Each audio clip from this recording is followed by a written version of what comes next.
Informez-vous tous les jours sur votre média de référence. Altiperin TV et sur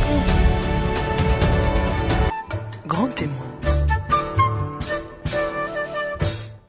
Bonjour, je suis Alain Hiroun Mouchinge.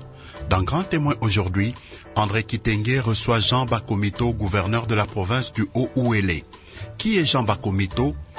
Quel est son parcours politique? Où a-t-il étudié? Quel genre d'enfant a-t-il été? La réponse dans cet entretien. Merci de nous recevoir chez vous. Jean Bakomito Gambo, bonjour. Bonjour. Vous êtes le gouverneur de la province du Haut-Uélé, le troisième gouverneur élu. Parlez-nous un peu de votre vie. Vous êtes issu d'une famille modeste? Oui, peut-être très modeste.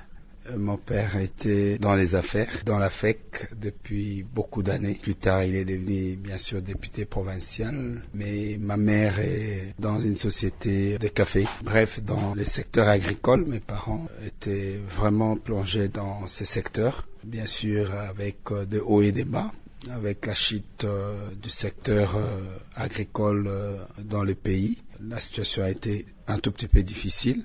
Mais je dois dire que je bénéficiais de beaucoup de faveurs, de beaucoup de grâces. Je fais une bonne école, d'abord à la NCNZ à l'époque, l'école maternelle, et puis l'école primaire aux Aiglons et Petits Anges, qui étaient comme des écoles des enfants, de personnes disposant ou des cadres disposant d'un peu de moyens. Mon père lui-même était déjà un des cofondateurs de l'école Petits Anges. Et je me rappelle que vers les années 84-85, je dirais, nous suivons le même programme avec l'école belge. Et nous avions les petits champions écrits, parlés. Nous avons suivi donc un programme qui était pratiquement aligné sur le programme belge ici à Isiro. Et parce que les Petits Anges, par exemple, c'est une école qui a été créée par quelques cadres, quelques personnalités notables du Haut-Uélé qui s'étaient réunis et qui ont compris qu'il fallait donner aux enfants une meilleure éducation, une éducation qui s'aligne sur l'éducation au niveau pas seulement national, mais au niveau international. C'est comme ça que j'ai pu bénéficier de cette grâce et de là, je suis allé à l'Institut Kizito. Toujours à Isiro. À Isiro, une école, oui, une école. Moi, je suis né à Wamba, à l'hôpital de Nebobongo, mais de là, à l'hôpital directement à Isiro. Donc, j'ai passé toute ma vie dans la ville d'Isiro, mais je suis né dans le territoire de Wamba, chez mes oncles, chez ma mère. Et donc d'ici, je fais une année à l'école, à l'Institut Kizito, qui est une école de prêtres également, de la congrégation de pères dominicains. Et de là, j'ai quitté pour les collèges Sacré-Cœur Maélé, Sacré-Cœur à Kisangani. C'est là, dans le Haut-Zaïre, aujourd'hui la Grande Orientale, la province orientale, et aujourd'hui on appelle l'espace Grand Oriental. Est-ce là que j'ai fait l'école secondaire? J'ai beaucoup appris. J'ai bénéficié d'une très bonne formation qui a consolidé ce que j'avais déjà appris ici sur place dans les districts à l'époque du Haut-Uélé. Et juste après avoir obtenu mon diplôme, c'était avant la guerre dite de libération de Musée Kabila. J'ai rejoint Kinshasa, l'université de Kinshasa, où j'ai fait la faculté de droit.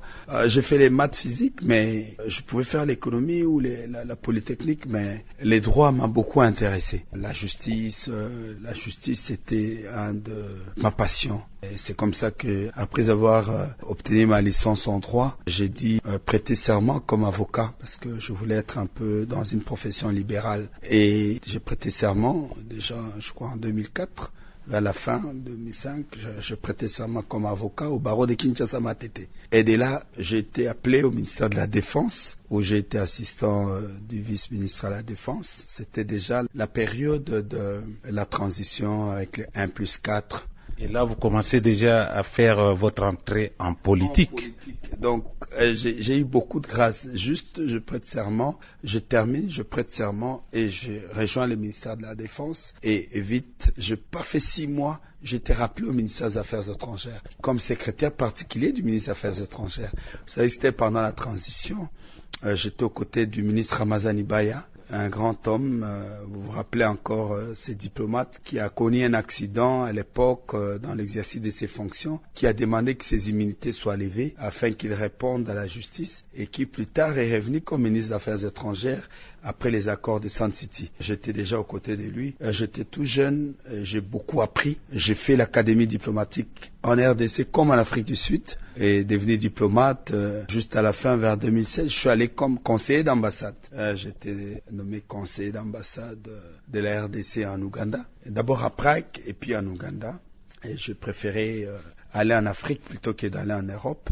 Et bon, je vis comment les choses s'est passées. J'ai pas pu tenir. Je suis revenu. J'ai préféré réintégrer ma profession d'avocat et j'ai continué. Et c'est de là que j'ai trouvé mon chemin en devenant tour à tour conseiller du ministre de la Justice. Du temps de Luzolo, j'étais un des conseillers juridiques au ministère de la Justice, le ministère de l'Économie, Commerce extérieur, rapporteur à la commission d'OADA, pratiquement un mandataire. Je participais à la réforme avec le prof Massamba, à la réforme de ce qu'on appelle aujourd'hui l'OADA, la commission, tout ça, où nous en sommes aujourd'hui. Donc j'ai été un des serviteurs de la République dans ces domaines. Et à part l'économie, le commerce extérieur, je suis revenu en province avec... En quelle année? Ça c'est déjà 2014, 2017 ou 2018. Je finis à l'économie et au commerce extérieur autour de 2014-2015 et à l'OADA je crois 2015 et je suis revenu 2 ans plus tard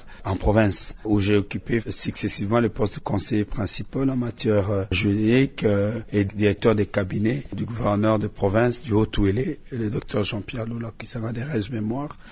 Mon grand frère, je travaille avec lui comme conseiller principal en matière juridique et directeur de cabinet adjoint en matière juridique, investissement et bien d'autres choses, investissement.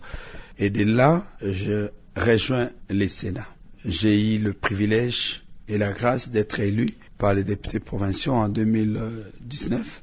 18 ou 19, j'ai eu ce privilège, cette grâce du Seigneur d'être élu sénateur. Et je rejoins le Sénat. Et quand j'ai rejoint le Sénat, je devais être d'ailleurs au bureau du Sénat à l'époque. Mais par de conciliabilité politique et tout ce qu'il y avait, je me suis retrouvé vice-président de la commission PAJ. Au Sénat? Au Sénat, vice-président de la commission de PAJ. C'était beaucoup pour moi. Mais une semaine ou 2 semaines plus tard, mon président, le titulaire, le président de la commission PAJ, François Mwamba, a été désigné par le président de la République 2 semaines après son élection. Parce que nous avons été élus. 2 semaines, il a été désigné conseiller du président en matière des veilles stratégiques du président Félix-Antoine Tshisekedi. C'est comme ça que je vais reprendre le bâton 2 semaines après notre élection. Je vais reprendre la commission comme président AI jusqu'à ce que 2-3 mois après, je sois élu président de la commission PAJ du Sénat. Donc pour pratiquement les 5 années que j'ai passées au Sénat, je suis revenu je crois 2 fois pour les élections. J'ai été confirmé à ces postes et ça a été un moment décisif pour moi parce que même les aînés avec qui j'ai passé toutes ces années au Sénat, que ce soit les professeurs Bochab, les sénateurs Edouard Mokolo, les sénateurs Baramoto et les autres, 3 mois après que j'ai été confirmé à ces postes, m'ont dit clairement que j'avais de l'avenir et que je devais continuer sur cet élan, qui voyait en moi qu'il y avait quelque chose et que j'allais servir la République à des postes importants si je maintenais les caps. Ça, c'est le fruit du travail parce que au Sénat, il faut dire, après avoir été désigné, je ne dormais pas ou je dormais plus tard. Je travaillais dur parce que je savais que en face de moi, il n'y avait pas moins de 10 professeurs d'université. Vous faites votre entrée en politique, vous vous retrouvez à Kinshasa, vous êtes au Sénat, vous avez quitté la ville d'Issiro tout jeune pour aller à Kisangani pour les humanités. Vous quittez Kisangani pour Kinshasa pour l'université. Lorsque vous faites votre entrée en politique, qu'est-ce qui vous marque plus après avoir connu toutes les grandes personnalités que vous avez citées? Ce qui me marque plus, c'est que d'abord, que ce soit au niveau national comme au niveau international, parce qu'il faut savoir que aux côtés du ministre des Affaires étrangères, Ramadan Ibaya, je côtoyais des grandes personnes. Je connais Sarkozy, ministre. Je l'approchais. J'étais là dans des réunions. Je connais beaucoup de politiques en Afrique comme en Europe. Le Louis Michel, les autres sont des gens que j'ai côtoyés. J'ai visité pas moins de 30 pays avec mon ministre. Et chaque fois qu'il était en réunion, moi j'étais à côté, j'ai beaucoup appris. D'abord, j'ai compris que en face de moi, c'était des hommes. C'est des hommes qui réfléchissaient, des travailleurs, des personnes qui défendaient des intérêts de leur pays, de leur communauté. Eh bien, j'ai compris que il n'y avait que le travail qui faisait de ce qu'on pouvait voir à travers la télévision, à travers beaucoup. Oui, moi je viens d'Issiro, je suis devant, je prends un exemple, je suis devant le ministre à l'époque de l'Intérieur de la France, Nicolas Sarkozy, qui échange avec mon ministre. Moi, je suis là, je les vois sur France. Et là, vous commencez à rêver. Je rêve, je vois, je dis, oh, mais ça se passe comme ça. Mais j'ai appris beaucoup de choses. J'ai appris beaucoup de choses. Encore que mon ministre m'a envoyé à l'Académie diplomatique. Là aussi, j'ai appris beaucoup de choses sur le plan international, sur le plan local. En tout cas, ça a été un moment décisif pour que je comprenne un peu comment marche le monde, qu'est-ce qui se passe, quelle est la vraie réalité qui est en face par rapport à ce qu'on a comme information. En réalité, c'est que les gens connaissent, c'est que nous avons comme, c'est que la population, c'est pas vraiment ce qui se passe ou ce qu'on peut penser. Donc il y a beaucoup de choses qu'on ne dit pas. Ça m'a beaucoup marqué. Beaucoup de choses. Peut-être les 7 dixièmes ne se disent jamais. C'est les 3 dixièmes qu'on informe, qu'on donne à la population comme information. Mais ça, je parle de manière sur le plan international, sur le plan des relations. Tout ça, ça m'a beaucoup marqué quand même. Et ça a façonné ma façon de voir les choses. Et aussi, j'ai rencontré beaucoup de travailleurs, des gens qui travaillent. J'ai compris que le travail peut façonner l'homme. Ceux qui vont loin dans la vie, ce sont ceux qui aiment le travail. Aujourd'hui, vous êtes grand témoin, vous connaissez bien la province du Haut-Uélé. Vous avez été élu le 24 avril 2024 comme troisième gouverneur de la province du Haut-Uélé. C'était pour vous un rêve. Êtes-vous aimé par la population du Haut-Uélé? Mais je dois dire d'abord que c'est une grâce, une faveur du Seigneur. Je rends toujours grâce. Moi, je dis que tout ce que je suis, c'est grâce à Dieu, mon destin et tout ça. Il est tracé, il est bien tracé, il est défini par le Seigneur. Je dis merci. Mais répondre à ces questions paraît un peu difficile ou paraît facile ou difficile. Je ne sais pas qu'est-ce que je dois dire. Mais la vérité, c'est que la population d'Issiro particulièrement et celle du Haut-Uélé a crié en moi, a crié à mon combat et a crié à ma façon de voir les choses. Tenez, quand vous êtes dans la ville d'Issiro, j'ai été élu à la fois député provincial et député national. Et avant d'être élu gouverneur, je suis d'abord un élu provincial et un élu national. Mais au-delà de cela, avec mon parti, parce que j'ai créé le parti RDC avec certains... Qui signifie Action pour le renouveler le développement du Congo. Je l'ai créé avec certains de mes proches. Il y a l'honorable Keza Moudro, il y a l'honorable Roger Abotomé et bien d'autres personnes avec qui nous avons créé ces partis. Un parti qui avait juste 2 ans ou 2 ans et demi avant les élections, les dernières élections, mais qui a pu avoir 7 députés nationaux à l'Assemblée nationale. Aujourd'hui, je suis autorité morale d'un parti politique qui a 7 députés à l'Assemblée nationale. C'est plus d'1% à l'Assemblée nationale. Et votre parti a été créé en quelle année? C'est un nouveau parti? Un nouveau parti, je crois que c'est en 2021, puisque nous sommes allés pratiquement aux élections en 2023-2024. Donc, c'est un parti qui n'avait que 2 ans, mais qui a pu avoir 7 députés à l'Assemblée nationale. Et aujourd'hui, ce parti n'a pas que de députés à l'Assemblée nationale. Dans le Haut-Uélé, 40% des élus, si je ne fais pas bien le calcul, bon, je vais m'en excuser, mais nous avons 5 députés provinciaux, nous avons un gouverneur, nous avons 11 conseils communaux, nous avons 4 élus nationaux. Ça, c'est dans le Haut-Uélé, ce qui représente à peu près 35 à 40% des élus du Haut-Uélé. Mais dans la Chopo, à Kwangu, à l'Équateur, nous avons des élus. D'ailleurs, l'honorable Kitebi, vice-président de la commission ECOFIN de l'Assemblée nationale, est de mon parti, l'ancien ministre des Finances, qui est aujourd'hui président du parti, mais à l'Équateur et ailleurs, nous avons des élus. Dans la province de la Chopo, j'ai également des élus, j'ai un ministre provincial, où le parti a un ministre provincial de l'environnement et tout ça, Madame Bijou, qui est du parti.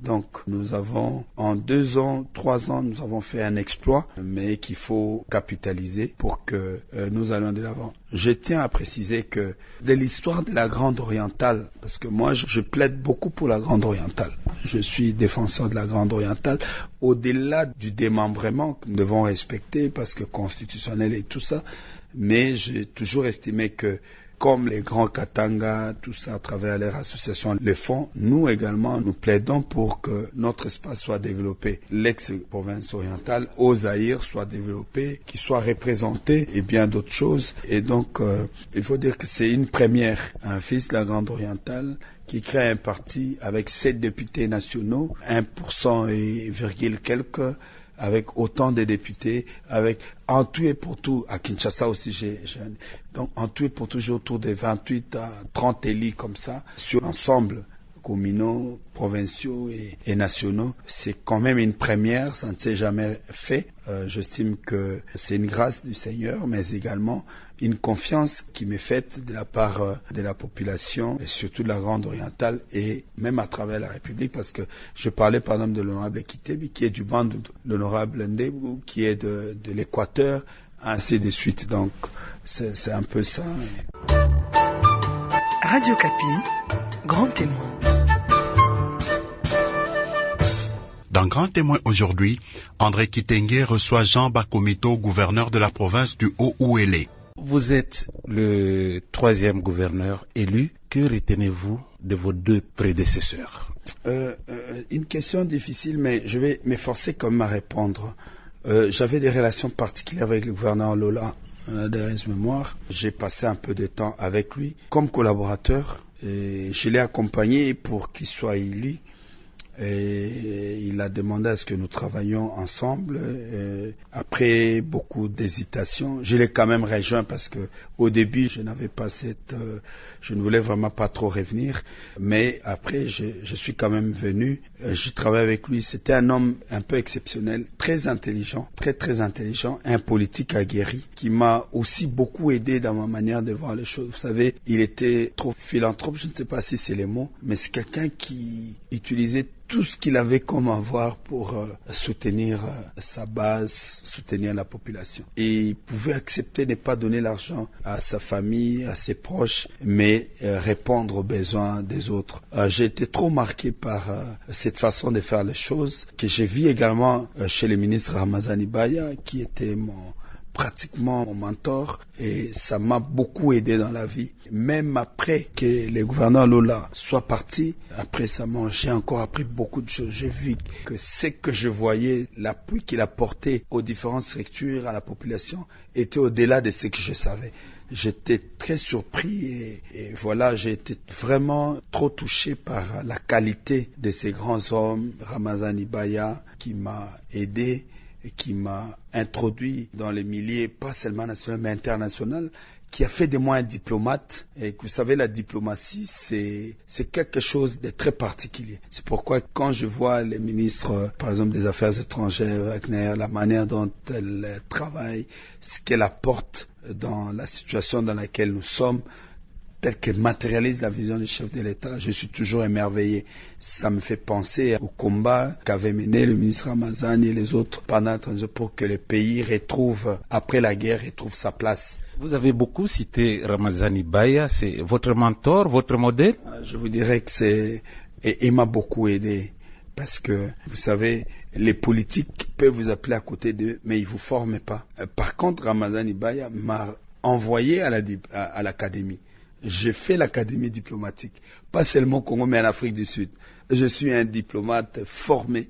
J'ai été envoyé à l'ambassade et ça a été un moment et il m'a permis de rencontrer les grands de ce monde, pas simplement de ces pays, parce que j'étais à côté d'eux, tous les grands, tous les politiques de 2004 à 2007, j'étais aux côtés. Vous savez que les affaires étrangères dépendaient du vice-premier ministre Azarias, Défense et Sécurité. Nous dépendions également de Jean-Pierre Bemba, qui était l'autorité morale du MLC à l'époque, mais la diplomatie était un secteur géré par le président de la République Kabila. Donc, j'ai vu comment les jeux se jouaient. Et j'ai vu les ambassades, les intérêts et tout ça. Je vis comment toutes ces choses s'est passées. C'est des choses qu'on ne peut pas dire avec des détails comme ça à la radio ou tout ça. Mais j'ai vu comment jouer un peu dans toutes ces choses. Des intérêts des États, des intérêts au niveau national. Donc j'ai compris beaucoup de choses sur la manière dont l'État se gère, sur la manière dont l'État ou les relations se gèrent, si pas l'État, mais l'État se gère, les relations entre les États, les relations même au niveau national se gèrent. Donc je parlais plus des relations et non les relations, les pays se gèrent, mais les relations au niveau national, mais également les relations au niveau international. Comment les choses se gèrent. Et donc voilà, c'est comme ça que j'ai un bon souvenir, un très bon souvenir. Mais de Lola, par exemple, je retiens le travail. Lola, c'est un travailleur intelligent. Et après Lola, qui arrive? Lola Bassianenanga qui est arrivé. Je n'ai pas travaillé avec lui directement, mais j'ai vu comment il a travaillé. J'étais d'accord avec lui sur le plan pragmatisme. Lui, il s'est plus focalisé. Lola, c'était l'administration, c'était la politique, c'était en fait. Mais le gouverneur Basse, lui, il est venu avec une politique de pragmatisme. Il fallait être sur le terrain, il fallait intervenir, il fallait agir sur le terrain. Et lui, il était un peu plus sur ça, plus sur le terrain, faire les routes, tracer des grandes routes. Donc, il fallait répondre à l'État, à des situations qui étaient posées. Par contre, Lola, lui, c'était l'administration, suivre ce qui est la ligne qui est établie. Il est resté pratiquement dans ça parce qu'il venait du Sénat, de l'école de Kengo à Dondo, dont il était rapporteur adjoint, donc il avait cette ligne-là. Mais Baziane, il était pratiquement comme un révolutionnaire. Il fallait changer les choses, répondre coup sur coup aux problèmes qui sont posés sur le terrain. Donc c'était ce qui différencie un peu les deux hommes.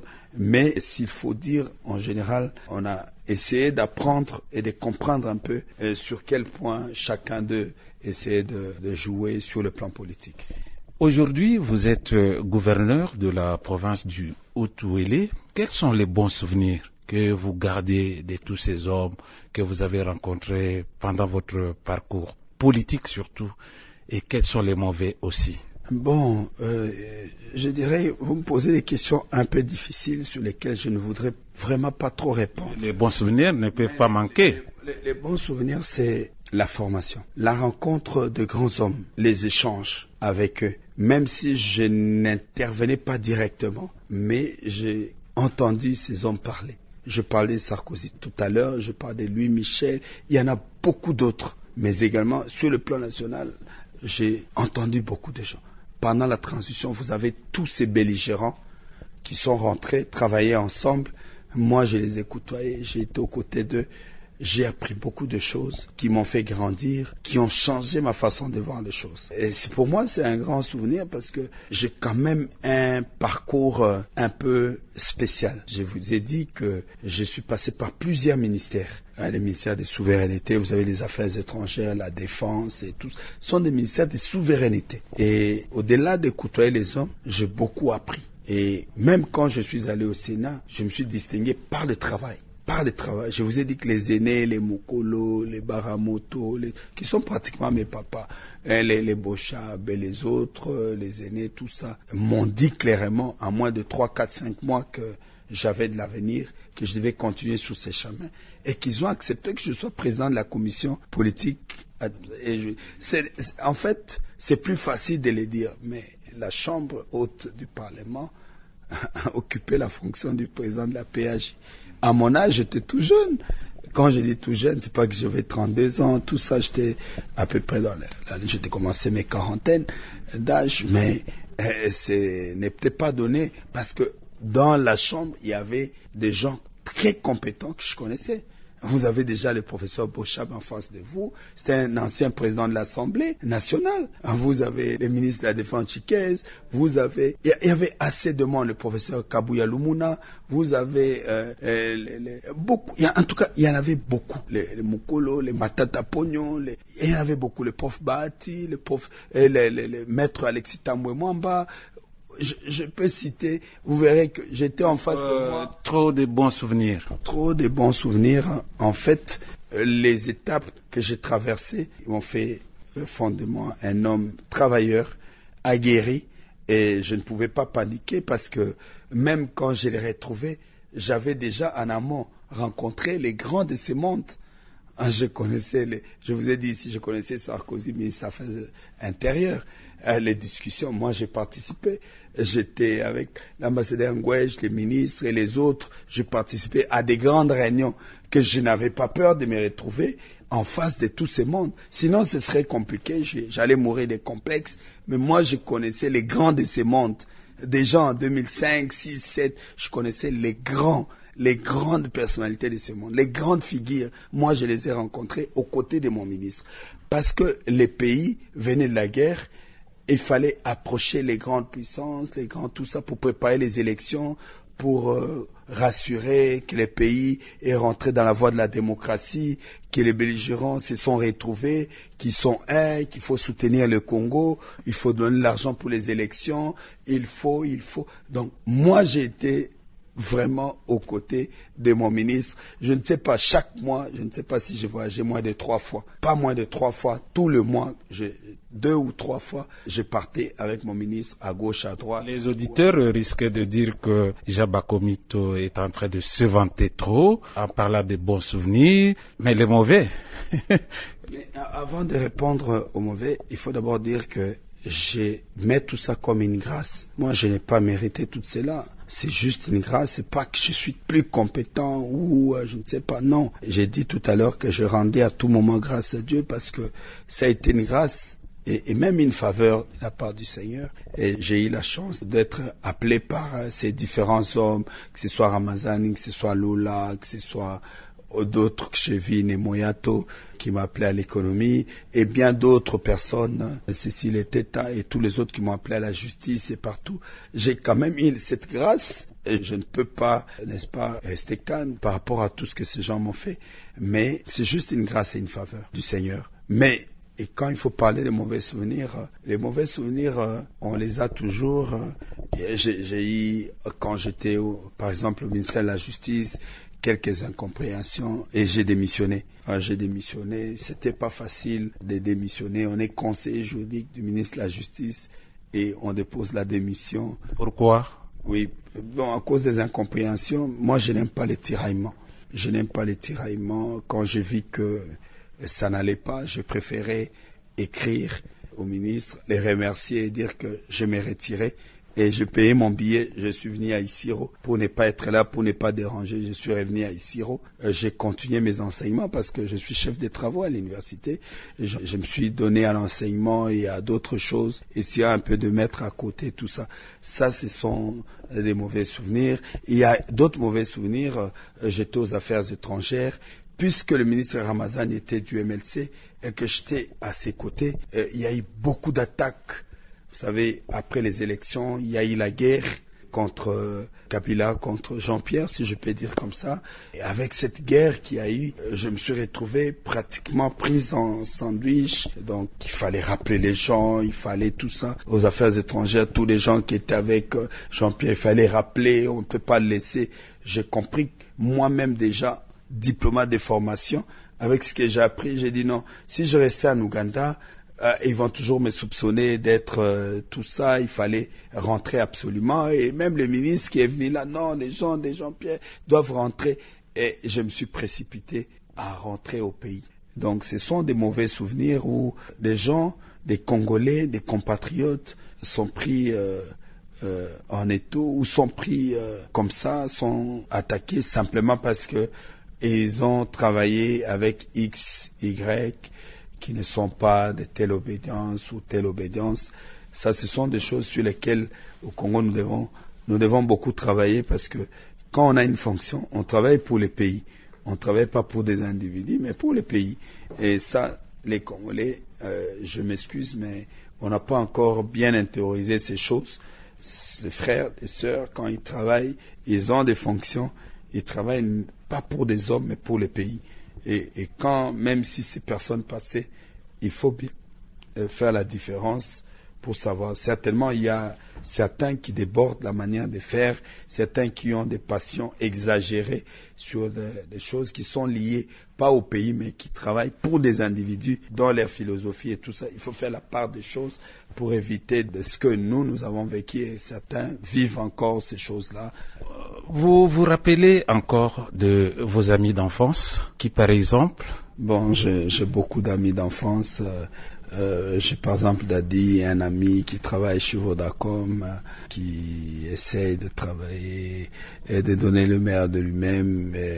Mais bien sûr, j'aime bien me rappeler de mes amis de l'enfance, d'autres avec qui j'ai fait l'école ici, surtout à Isiro, à l'école, parce que il faut dire que le Petit Ange m'a beaucoup marqué, parce que après les Aiglons, qui était une très bonne école, quand nos parents ont créé les Petits Anges, on s'est retrouvés et j'ai vu des gens avec une bonne formation. Il n'y a pas que les Congolais. Nous avons par exemple la famille Suarez, Manuela et les autres qui, même quand ils sont allés en Europe, ils se sont distingués pour avoir étudié ici. Mais il y a bien d'autres Guénézés que je vois en Europe et bien d'autres ici sur place qui ont mon ami Boana et bien d'autres. Ils sont nombreux, mais avec qui j'ai gardé. Mais à la longue, j'ai retrouvé des amis au collège, surtout Maëlé. Parce que là, je grandissais déjà, j'ai trouvé des amis exceptionnels. Falaï, Yuma, qui était avec moi, avec qui on a fini. Après les collèges, nous sommes allés à l'université de Kinshasa. Nous avons fini ensemble, mais qui aujourd'hui aux États-Unis, qui continue dans notre profession d'avocat, qui a beaucoup évolué. Il y a le bâtonnier qui m'a remplacé, parce que je suis bâtonnier de l'ordre jusqu'à ce que je sois élu gouverneur. J'étais bâtonnier pendant 5 ans de la province du Haut-Touélé. Il y a le bâtonnier Kagoma, avec qui nous avons fini à l'université de Kinshasa, qui m'a remplacé, qui est un homme exceptionnel, intelligent et travailleur. Et puis, il y a bien des gens comme ça. Il y a mon ami Hilaire qui est à la CENI, directeur national, qui s'occupe, je crois, de la logistique, et bien d'autres qui ont évolué dans différents secteurs.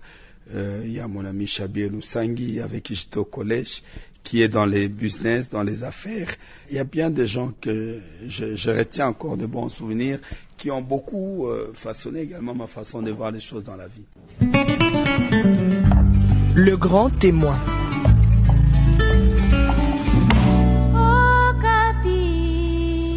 Dans Grand Témoin aujourd'hui, André Kitenge reçoit Jean Bakomito, gouverneur de la province du Haut-Ouélé. Nous tendons vers la fin. Jean Bakomito, vous êtes marié?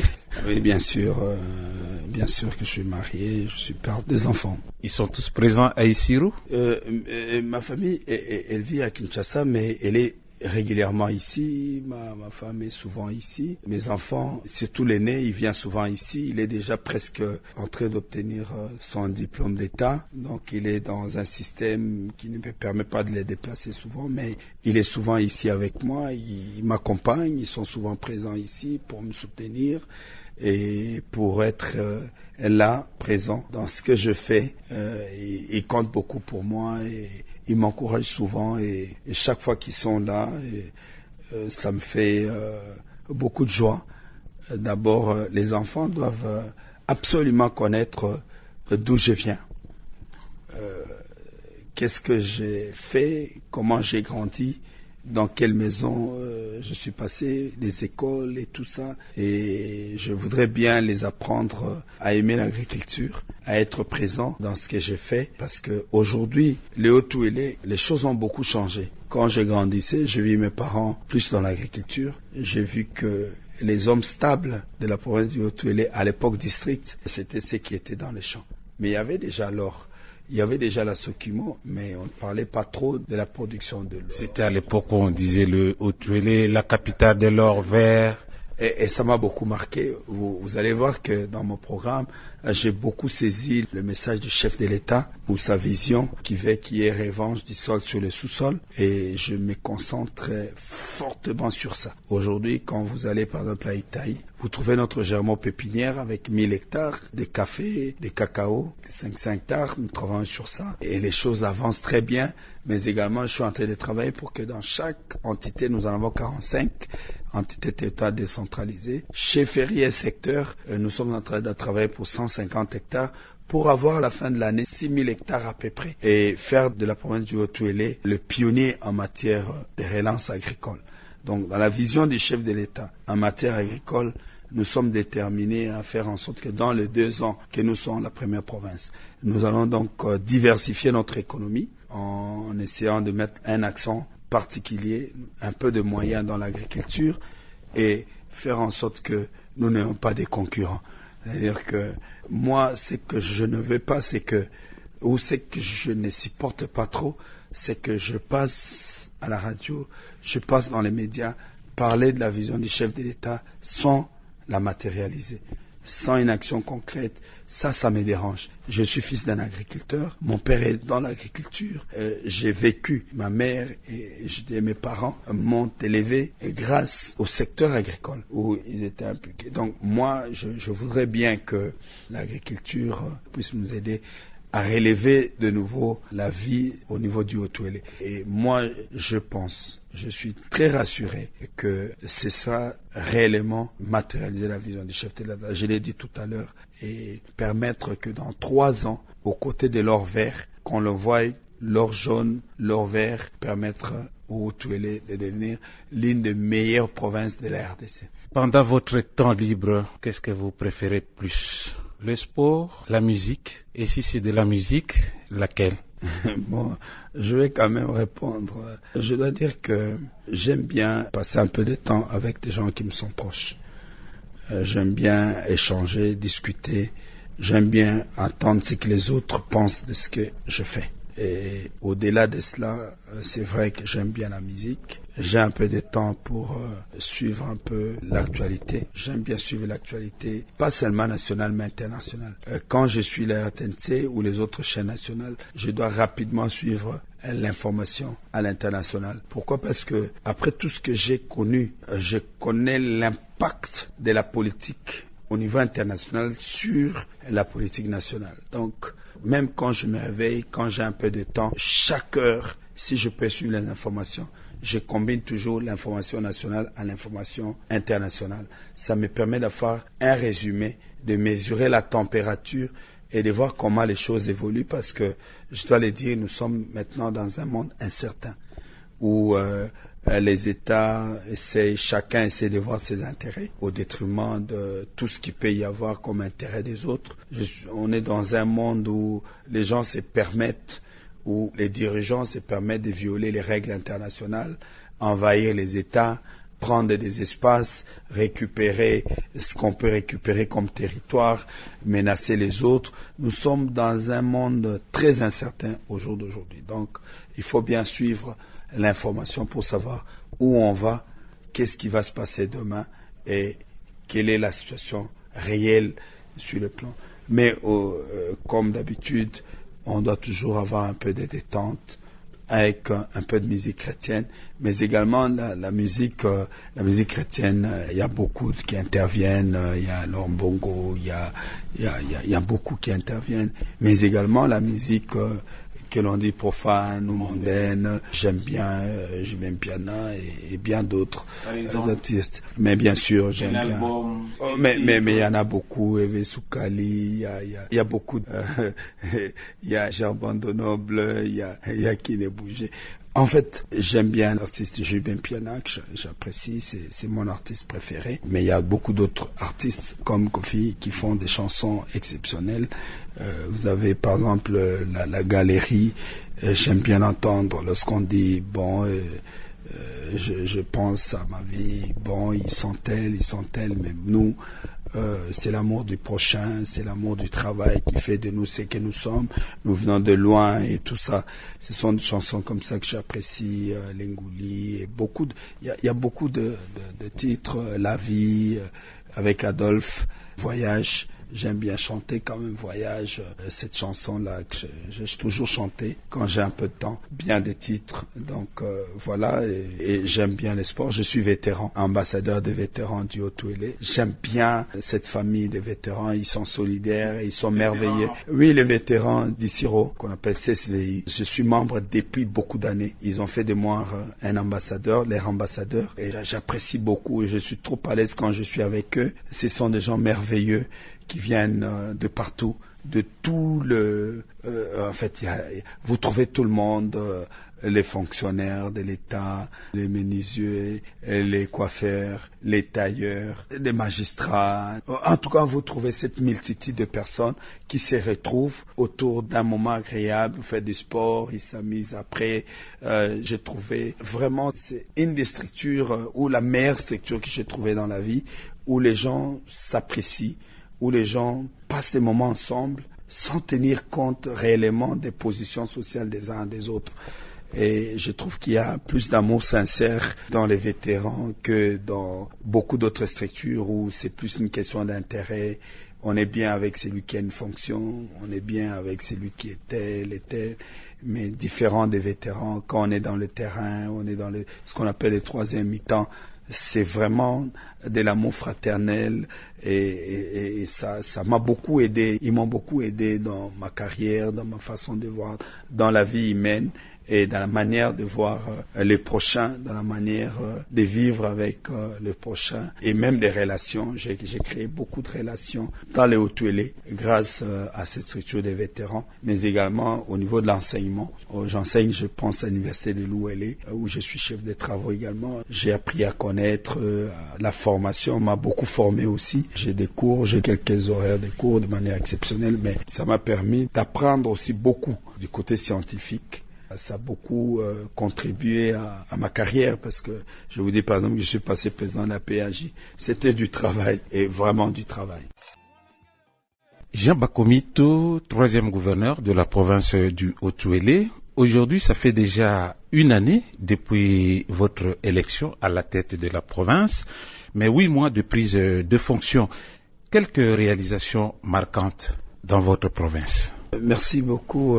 Une des réalisations, comme je l'ai dit tout à l'heure, c'est dans le secteur agricole. Je dis que nous étions en train de mettre légèrement pépinière dans le 45 entités territoriales décentralisées, chefferie et secteur, 150 hectares. Et puis dans la ville d'Issiro, dans la chefferie Mongomassi, 1000 hectares de café et 500 hectares de cacao. Ce qui est vraiment une de nos grandes réalisations et une des actions sur lesquelles nous comptons beaucoup et nous mettons assez de moyens pour ça. Mais également les travaux de la préparation d'asphalte qui, si nous terminons les travaux de bac au niveau de la rivière Zoro, où le pont s'était effondré, si nous le terminons d'ici 2-3 jours, nous pouvons faire traverser le matériel. Dans 2-3 semaines, nous pourrons commencer, après 60 ans, nous pourrons commencer les travaux d'asphalte de la ville d'Issiro. Ça, c'est quand même une avancée majeure parce que, il faut le dire, c'est les travaux actuellement, c'est sur fonds propres du gouvernement provincial. Nous allons faire 10 km et le gouvernement central viendra pour 33 km. À ce stade, nous les faisons grâce au peu que nous recevons. Et tout ça, nous avons eu, il faut le dire, l'appui du président de la République parce que au départ, nous n'avions pas de moyens. Après que j'ai expliqué la situation au président de la République, Félix-Antoine Tshisekedi à Kisangani, il nous a appuyés, ce qui fait que l'entreprise qui devait, ou l'opérateur qui devait travailler ici, nous a fait confiance. Juste du côté de confiance, pour qu'on nous fasse confiance et que les travaux puissent commencer. Vraiment de ce côté là, je dois dire la vérité, le président nous a beaucoup aidés et aujourd'hui, nous avons mis dans la main dans la poche pour apporter un peu de moyens à ce que ces travaux commencent actuellement. Ils sont déjà au niveau de stabilisation des sols. Ils ont même commencé la première couche d'imprégnation avant de recevoir l'asphalte. Donc, on a suffisamment avancé et ça, c'est un souvenir merveilleux pour lequel on ne peut pas oublier. Mais quelques écoles qu'on a commencé, vous savez, par exemple, à Bangalou, presque à quelques kilomètres de la frontière avec le Sud-Soudan, nos enfants étudient au Sud-Soudan par manque d'école. Là-bas, le gouvernement provincial a commencé à construire une école, mais à Ifaza, à Dungu même, au territoire de Dungu, les enfants des militaires faisaient des kilomètres pour aller étudier. Nous avons commencé également la construction d'une école, l'université de l'Ouélé.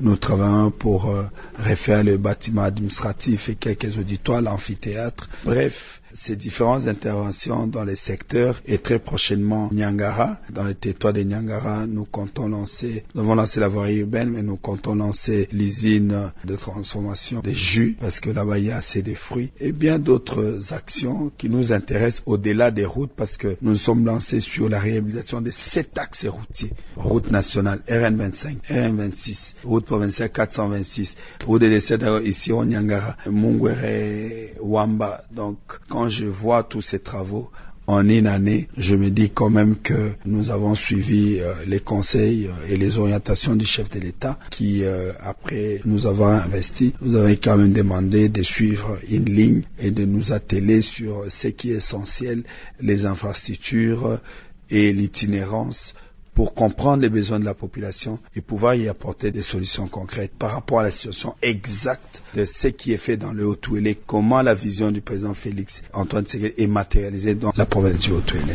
Jean Bakomito, merci. C'est moi qui vous remercie. Je pense que ce n'est pas une première.